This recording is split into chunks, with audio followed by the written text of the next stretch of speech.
So I think kind of a bit of an icebreaker, something that we usually do is we usually start with kind of the most obvious question, which is your kind of diagnosis story. So I wonder if you could just run us through your diagnosis story and what sort of age you were and where that kind of came in your life at first. Yeah, I was diagnosed at 16 years old, so quite some time ago. And that happened when I was in Germany. I was there living with my father at the time. He's German, and I wanted to move there and race and be competitive there. And so I raced a bit with the state team because Germany, you have state teams and then you compete at nationals.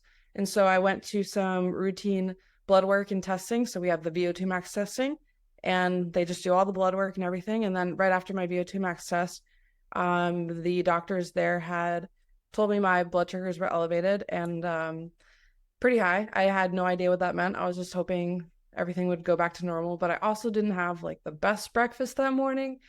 Granted, I was 16. I had probably a pretzel and a yogurt, a German pretzel.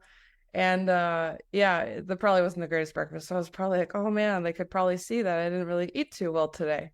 And that wasn't it. It was soon later I found out because then my father came to pick me up and then we went right to the hospital. And in Germany, I was actually in the hospital for 2 weeks because they did all the routine blood work and just more blood work and more testing to see all my organs and how they were functioning, which I thought kind of looking back, like, wow, that was actually really good. Just experience because it wasn't just in and out of the hospital, which is kind of what is happening more so today. But then I got to meet with nutritionists and doctors, and a lot of them were really helpful. But there was one doctor that was just overseeing me almost the whole time, and he had just told me that I would never be able to compete at a high level in my sport. And it was pretty devastating because at 16 I was like, well, this is just the beginning. So that was really hard for me. Yeah, I think that's the first time I've ever heard of someone being diagnosed as kind of part of a sporting event or as kind of routine blood work for something in their kind of athletic careers.